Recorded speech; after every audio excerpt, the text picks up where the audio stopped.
आयुष के पापा के लिए लाई थी ये, सिकुड़कर आयुष के नाक का हो गया है। हमारी खूबसूरत साड़ी का तो रंग ही उड़ा दिया। इसीलिए अपनाए सही डिटर्जेंट 2 डाला का एडवांस फॉर्मूला, जो दे कपड़ों को नई चमक और साथ ही सिकुड़ने से बचाए, चले ज्यादा और पैसे बचाए। इसीलिए अब से जो धोए।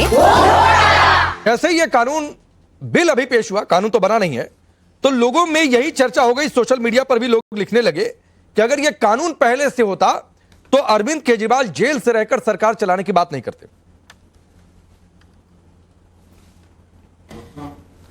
देखिए राकेश जी, ये जो कानून लाया गया है बिल्कुल असंवैधानिक है, ये अलोकतांत्रिक है, ये केवल और केवल चुनी हुई सरकारों को गिराने के लिए लाया गया है और ये लोकतंत्र से तानाशाही की तरफ इस केंद्र सरकार का एक कदम है। क्योंकि सरकार कह रही है कि बिना मुकदमे के, बिना अदालत के, बिना साक्ष्य के, बिना सबूत के अगर 30 दिन तक किसी पे आरोप लगे तो उसे जो है पद से हटना पड़ेगा, उसे मुख्यमंत्री पद से इस्तीफा देना पड़ेगा, मंत्री पद से इस्तीफा देना पड़ेगा।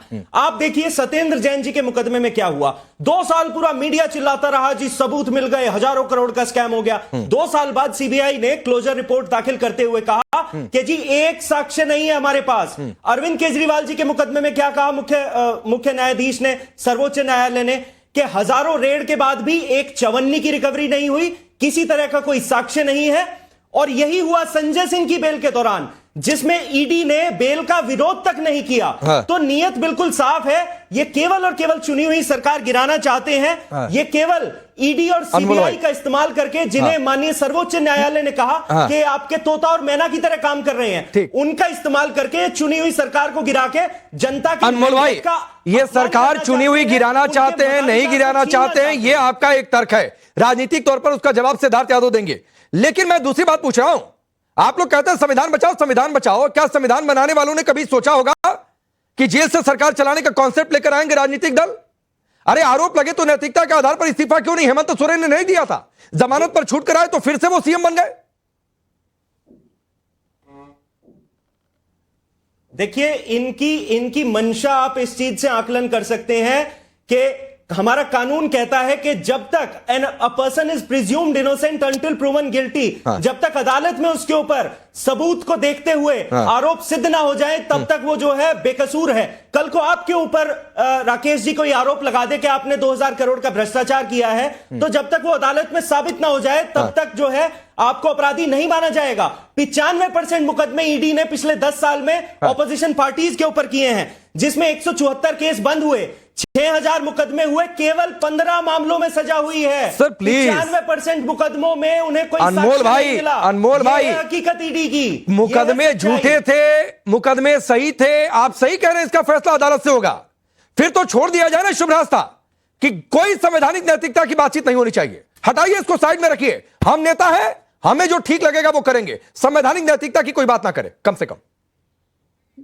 जी देखिए, ये इतना हास्यास्पद है कि हम देखिए नैतिकता के आधार पे तो राकेश जी, आऊंगा अनमोल भाई, आऊंगा, सिद्धार्थ भी जुड़ चुके, आऊंगा।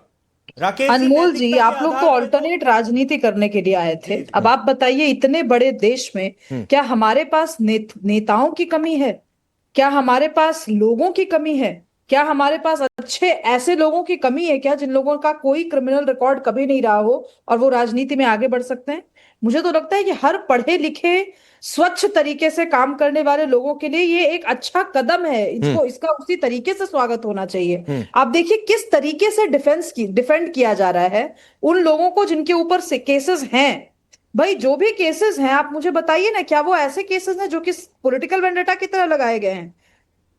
ये केसेस हैं जो फाइनेंशियल मिसअप्रोप्रिएशन के लिए लगे हैं। ये केसेस वैसे हैं जिन पे क्रिमिनल चार्जेस की बात हो रही है। ये केस और ये फाइनेंशियल अप्रोप्रिएशन उनके अपने बाप दादा के पैतृक संपत्ति में लड़ाई की बात नहीं है। जनता के पैसे से कुछ लोग चारा खा गए, कुछ लोगों ने जनता के पैसे और जनता के रिसोर्सेज पर बिल्कुल ही अवैध तरीके से कंस्ट्रक्शन किए। ऐसे लोगों को अगर राजनीति में आगे बढ़ने से रोका जा रहा है, या ये कहा जा रहा है कि अगर आप आगे बढ़ भी गए तो एक पर्टिकुलर पॉइंट के बाद एक मतलब सर के ऊपर जब पानी बह जाए तो आपको बाहर किया जाएगा, इसमें क्यों दिक्कत है भाई? क्यों किसी भी स्वस्थ समाज में इस बिल का स्वागत होना चाहिए। लेकिन सिद्धार्थ यादव, ये कहा जा रहा है कि चूंकि आप लोगों की मंशा ये है कि विपक्ष की जितनी सरकारें हैं उनको गिरा दी जाए, उनके मुख्यमंत्री उनको जेल में डाल दिया जाए, इसलिए क्यों नैतिकता की बात होनी चाहिए? राकेश जी, ये क्यों माना जा रहा है कि विपक्ष के सारे लोग करप्शन ही करेंगे या सारे लोग भ्रष्टाचारी ही हैं? विपक्ष के सारे लोग अपने आप को भ्रष्टाचारी पहले से ही मान लें, या वो मान लें कि हमने कुकर्म ऐसे कर रखे हैं कि भ्रष्टाचार के आरोपी हम जरूर होंगे और जेल में जरूर जाएंगे, तो क्या उनको नैतिकता के आधार पर रहना चाहिए? मेरा प्रश्न ये है, क्या हमारे देश की राजनीति में इतनी शुचिता नहीं बची कि हम अपने देश में अपने राजनेताओं से यह अपेक्षा ना कर सकें कि आप भ्रष्टाचारी नहीं होंगे? हमने दिल्ली का उदाहरण देखा। दिल्ली के मुख्यमंत्री के जेल में जाने के कारण जितने अवधि में वो जेल में रहे, दिल्ली के साथ, दिल्ली की गवर्नेंस के साथ क्या हुआ ये देश ने देखा है। क्या कानूनी प्रावधान नहीं है? और अब राजनीति स्तर पर आ चुकी कि अगर आप पर आरोप लगेगा, मोरालिटी कुछ बची नहीं, इस्तीफा आप देंगे नहीं और जेल में बैठे रहेंगे और सरकार को ठप कर देंगे, गवर्नेंस को ठप कर देंगे, तो क्या किया जाए? ये तो हमारे देश के संविधान निर्माता नहीं सोच करके गए थे। अगर उन्होंने सोचा होता राकेश जी कि देश में एक समय ऐसा भी आएगा जब देश के राजनेता जिन पर आरोप लगेगा, और केवल आरोप नहीं, जो गिरफ्तार होंगे, जेल के अंदर जाएंगे, वो लोग अपनी नैतिकता को भूल करके इस्तीफा नहीं देंगे, तो ये हमारे संविधान में शामिल होता। बोलिए अनमोल पवार। इसलिए पड़ी है, प्रधानमंत्री इस कानून के जद में रहेंगे, केंद्रीय मंत्री इस कानून की जद में रहेंगे, राज्यों के मुख्यमंत्री मंत्री इस कानून की जद में रहेंगे, लेकिन दिक्कत आप लोगों को हो रही है जो सिद्धार्थ कह रहे हैं।